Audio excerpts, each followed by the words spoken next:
Hey everyone, thanks for joining us. We're going to go ahead and get started now. For the live translations and captions, please scan the QR code on your screen. We'll be doing Q&As at the end of the workshop, so please leave your questions in the form being displayed at the top of your screen. During the workshop, we'll have 2 live challenges where you'll have a chance to win a $30 gift card. One gift card will be drawn for each challenge among the correct answers. Don't forget to scan the QR code on the screen when it appears. Winners will be announced after all Connect 2023 workshops are completed. Now I'll hand it off to WhoseTrade to talk about marketplace fundamentals of UGC. Hello, gamers. Let me share my screen. Can you all see that? That's the question of the day. Okay, we should get started then. Today I'm going to be giving a talk about marketplace fundamentals, but what does that even mean? Let's go over the agenda. We will be covering 10 topics today with a few bets in between. Overall, this is a high-level overview of the Roblox marketplace. Oops. But before we can go over the marketplace, let's go over who I am. My Roblox username is WhoseTrade. I have nearly 2,000 products in the marketplace today with 3.5 million sales. Outside of the marketplace, I've been a creator on Roblox for over a decade. But that's enough about me. You didn't come here to hear about me. You came here to hear about the marketplace. I am not going to go over item creation today, but I know it will be asked, as always asked. So here are the programs I use on a daily basis to create my products. This is not a comprehensive list, but it will get you started. The first thing you have to look at is the marketplace from different perspectives. For a user, the marketplace is simply a place to shop. This is where you dress your avatar in the latest fashion. But for creators like myself, this is where we will distribute our products. Simple as that. I'm going to warn you now, we'll be jumping around topics a bit, but the first order of business is discovery. The Roblox marketplace is a search engine. Like you would for a website, you're going to think about how users will discover your products using this engine. So that leads us into item overviews. Essentially, the item's appearance is only half of the factor in its success. If people can't find your item, they can't buy your item. So you have to do your best as a creator to make your items discoverable. Every single one of these factors are called metadata. They will influence discovery and the recommended system accordingly. However, you must keep them relevant to the item. Titles is the first thing anybody reads, and honestly, I've always gone with a mirror-stack approach, using the most popular search term that's still relevant to the item. However, if you really want, including a more in-depth title is never a bad thing, but it's never been my cup of tea as I've had success with simple, straight-to-the-point titles. Up next, we have the description. This is where I would include relevant, but less popular search terms. This all goes back to metadata. As shown in this example, harvest hat is a common term for sun hat, but it's not the first thing that comes to mind. So here goes into the description instead of the title. So this is also a great place to include terms that are not tags, which we will cover now.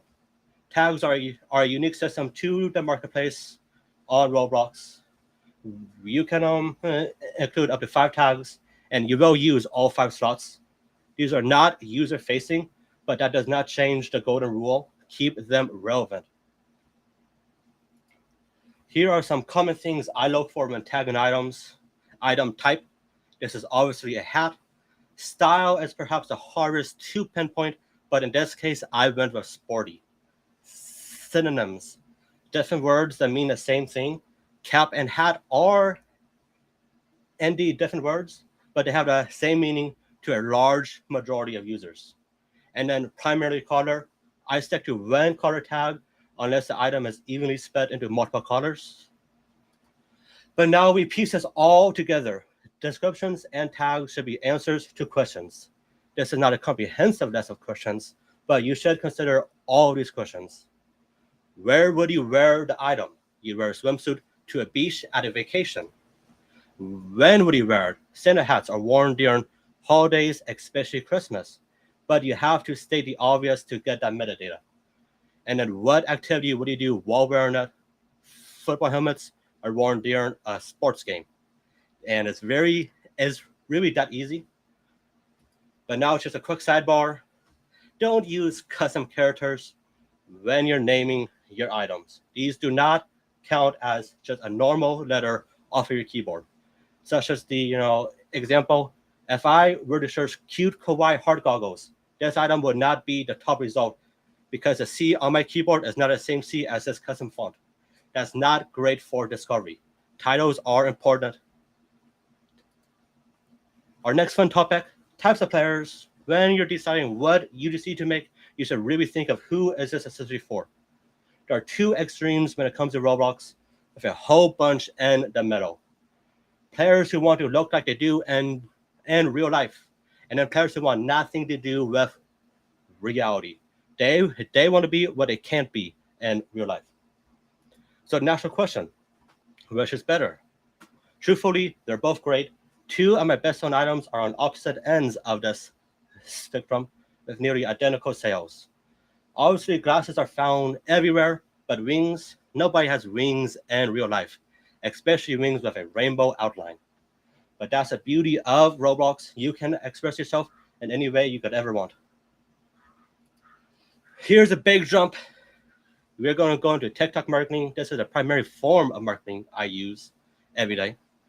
And it's basically because I am advertising directly to people who I want to buy my item, the consumer.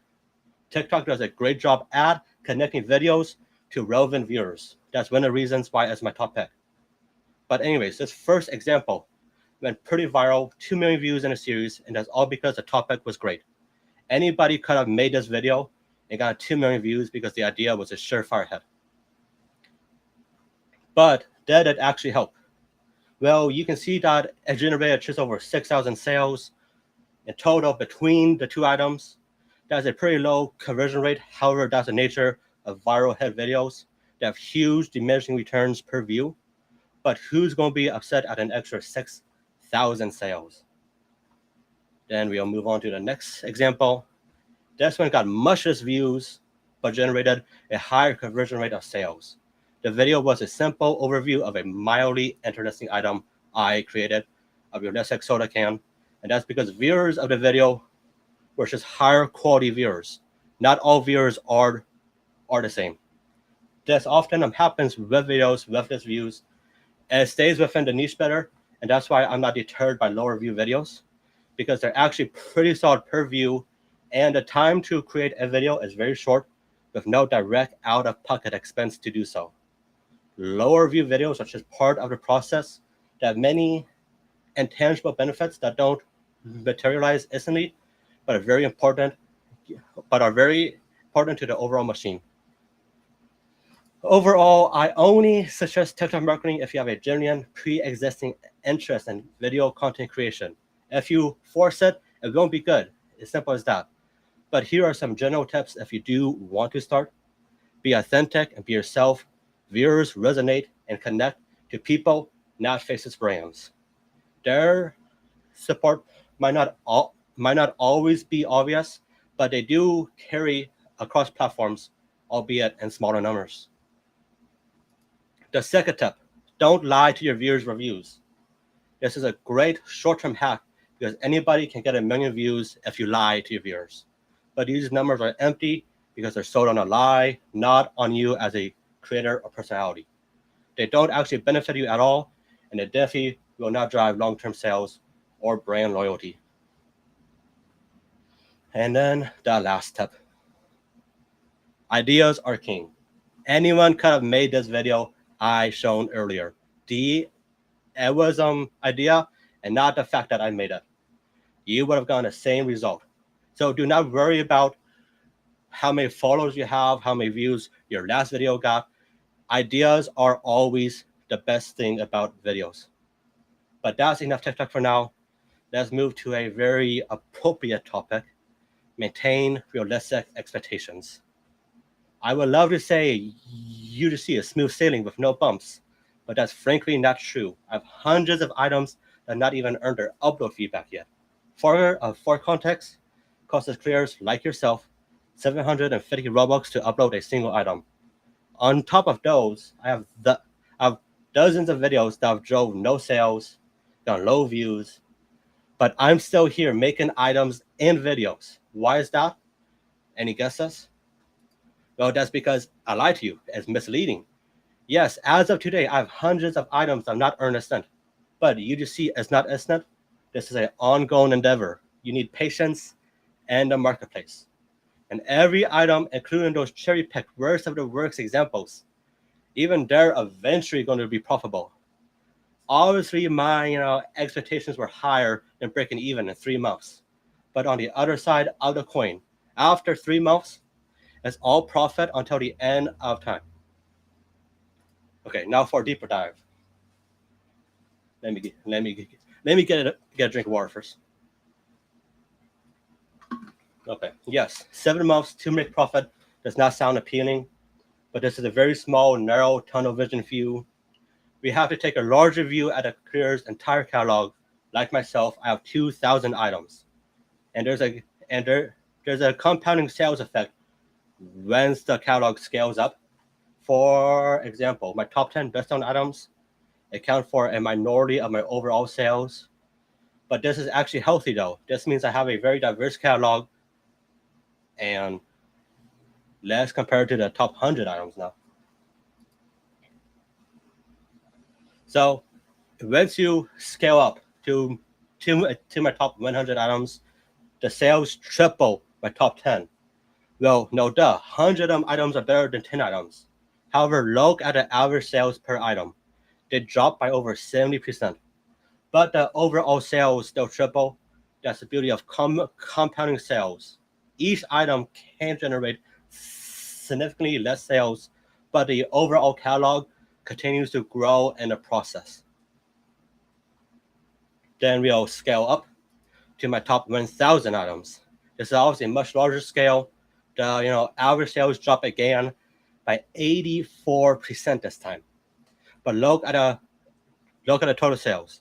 It still increases. This even includes unprofitable items that I mentioned earlier. Now, am I telling you to go out and make 1,000 items? No, of course not. That is unrealistic. But I do want to showcase the benefits of a large, diverse catalog, which I haven't even covered yet. Now you need a context, and I will show you the context now. Why a large catalog? Rephrase the question. How can we create stability within our sales? Marketplace sales fluctuate just like real-life retail with a predictable, repeating pattern and fluctuations within a year. In simple man's terms, sales are better some months than other months. So you want to protect against the seasonality with clever thinking. Some items simply sell better depending on the time of the year, and this applies for the virtual marketplace. So a beanie peaks in the winter while sunglasses peak in the summer. Now connect the dots. Sunglasses low season as a beanie's high season, and vice versa. You are flattening the sales curve to create stability and a more predictable month-to-month sales graph. And then another quick sidebar, because I love sidebars. The real world is full of limitations, manufacture times, shipping times, production costs. Whereas the virtual marketplace, we have a one-time upload fee and no ongoing expenses with no limitations of scale. We deliver our products to users the second they press purchase, regardless if you get 10 sales or 100,000. Your overhead expense does not increase like it would in a real retail space. So you should take advantage of this fully. Now, the next topic, trendy and evergreen items. This goes back to the large catalog, but items based on a current event, such as meme, recent release, or anything of the sorts, those are trendy items. These are great for short-term sales, but very quickly have diminishing returns and as soon as weeks or potentially even days, especially in the case of some memes. However, evergreen items, these get a lot less sales in the near term. However, long term, they're steady, all reliable sellers, but their growth is smaller and they tend to be more saturated. But I just want to show you a couple of examples of these two types of items. A chutney item. This is the item from my viral TikTok I showed earlier. Look at how fast that got sales. Thousands of sales in the first week. And that's because there was a high view TikTok pushing viewers to the item, driving up the sales. But as soon as the TikTok slowed down, the views stopped flowing, the sales slowed right down with it. This is not a bad thing though, and I will explain that a bit later, a few slides down. Seasonal items are a bit of a in between of chutney and uh, evergreen items. They get a bulk of their sales in a very small time frame. However, year after year, that same time frame returns without fail. Whereas items centered around memes or one-time spikes, these seasonal items are recurring. But back to evergreen items. Here's a very boring item, a basic black top hat. Who hasn't seen one of these? There's probably 100 in the catalog right now. But look how steady that got sales. That's because people wear it all year long, every year, and that results in steady, stable sales indefinitely. Another way to think of evergreen items are commodities. A white t-shirt has been in fashion for the past century, and there's a lot of them to pick from. They're all slightly different, but they give you the same utility regardless of which one you buy. But they're timeless in a way that there's always a new user looking for this commodity. So which one should I make? Both. A healthy catalog should include a mixture of both to maximize returns and growth. The entire goal here is to stabilize your sales month over month while growing. Neither of these items do that on their own.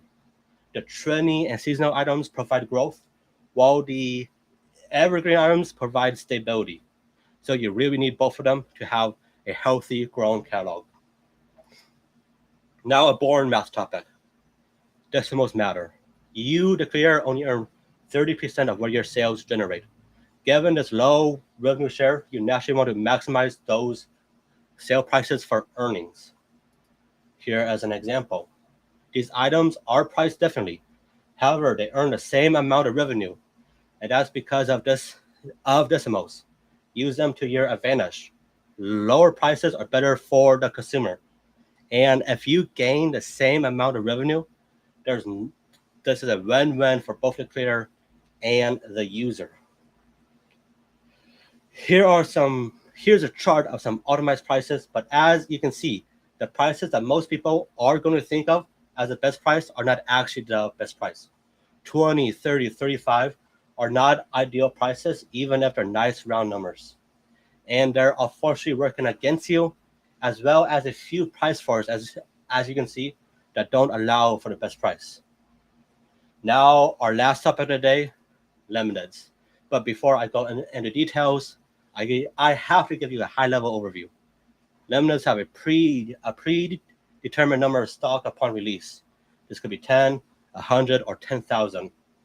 Every copy has a unique serial number, and unlike unlimited items, players can buy multiple copies of the same item. And the difference of them all, users can resell these to other users. That's the biggest difference. Now for something that kind of grinds my gears a little bit. Your job is never done. Creators release items and they forget about them. This does not promote a healthy resale market. Or as the title says, your job is not done yet. This is my flagship limited, the Goose Coin. It's a silly meme item based off of my avatar. This item was free and I sold it with 10,000 stock. And I could have abandoned this item immediately after it sold out.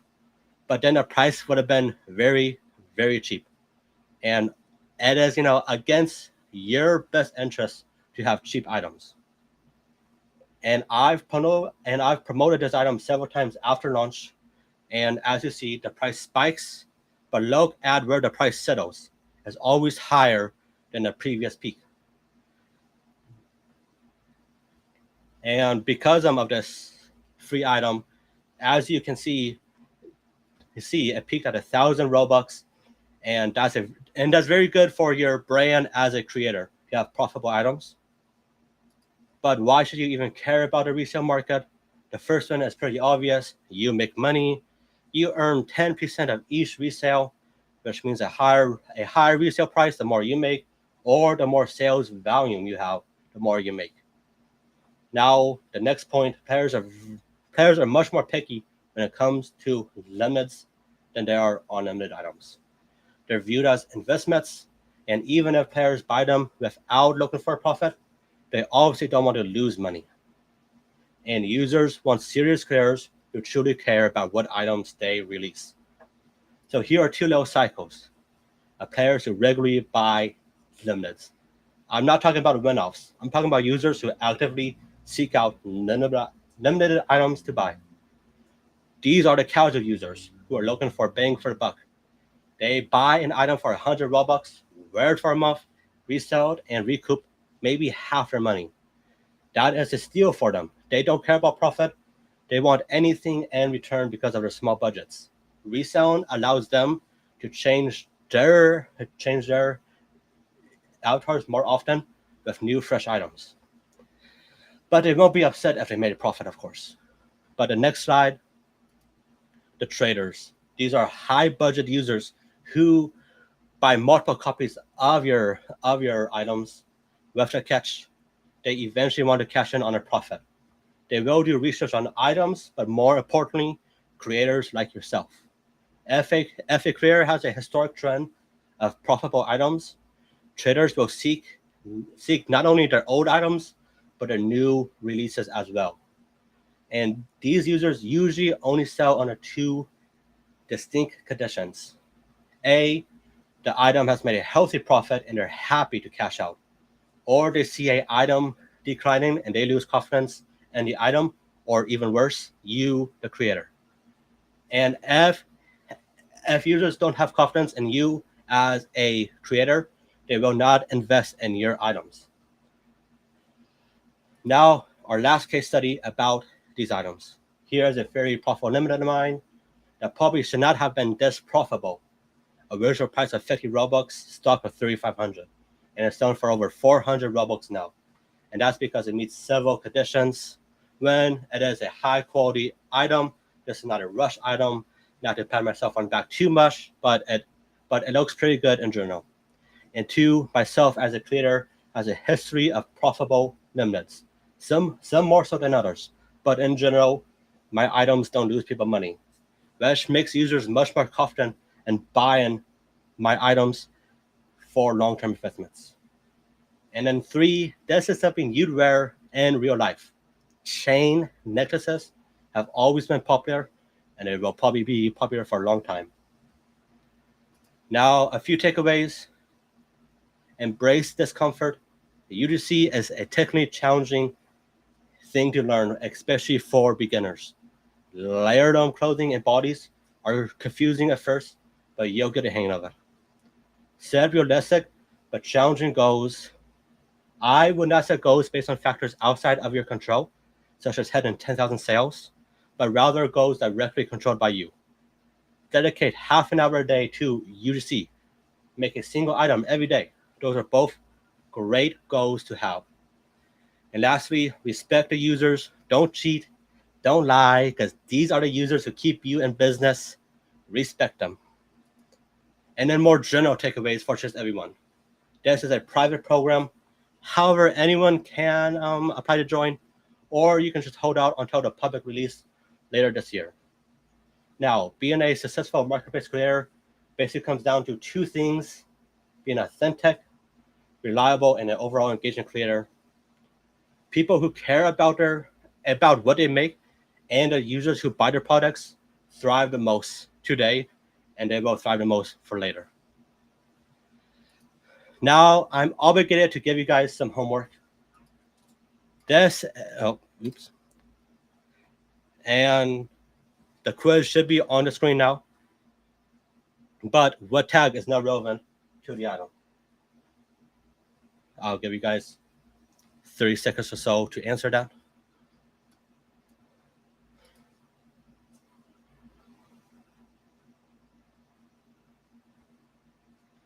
And then quiz 2. Oh, I think I changed it up. I think I changed the slide too early.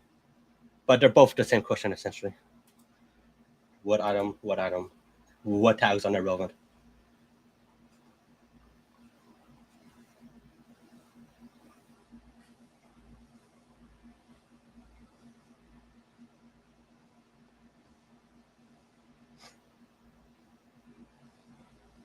And then wait for the challenge to go away, to close up.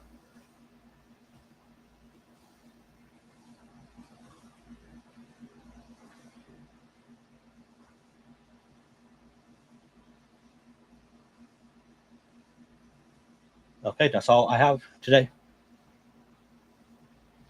I believe they have some closing remarks. Thanks, WhoseTrade. We are going to go ahead and get to the Q&As now. Please, everyone, remember to send all of your questions in the form being displayed at the top of the screen. And we actually already do have some questions, so I will go ahead and get started with them. Our Sounds first great. one comes from Pika Lugia, who asks, do you recommend uploading items as a user or as a group? Do you notice any difference between these two? There's no difference to where you upload your products. It's basically up to your personal preference of how you want to, organize your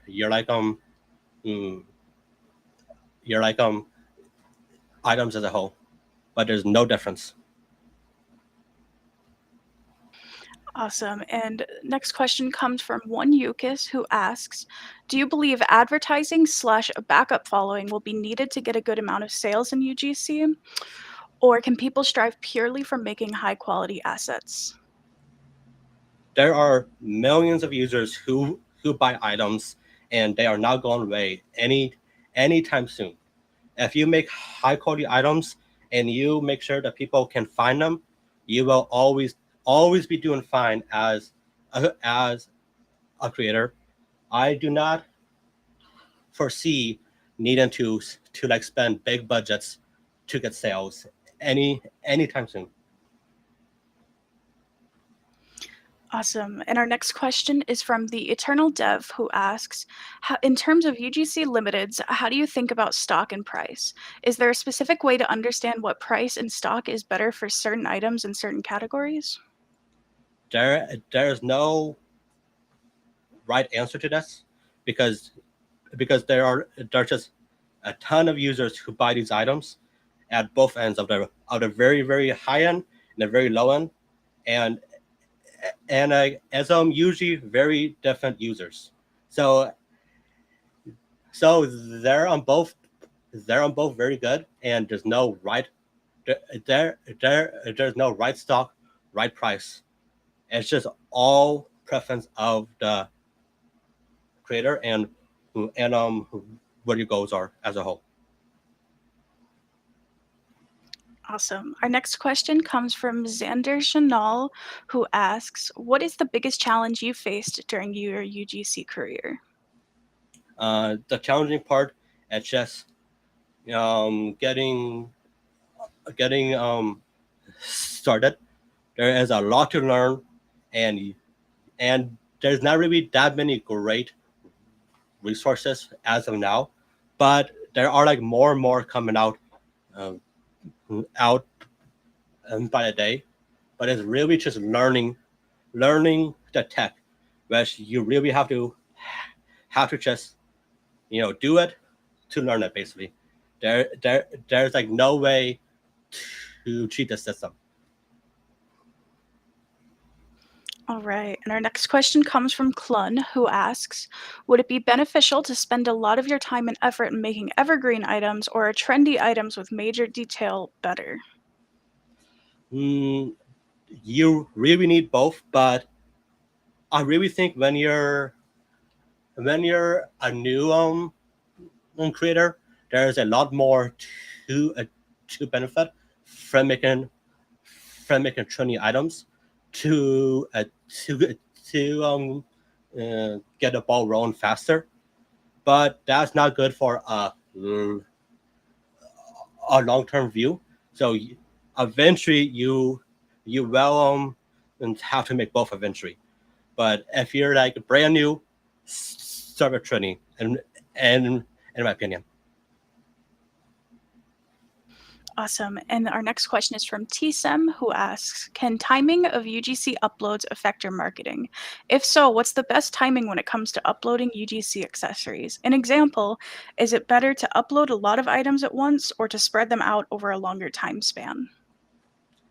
I've never noticed a difference of when to uh, upload, because there is a thing you got to think that there's always users uh, uh, online. Roblox is a global platform, so you could and release very late at night or very early, and there will always be someone there to buy your item.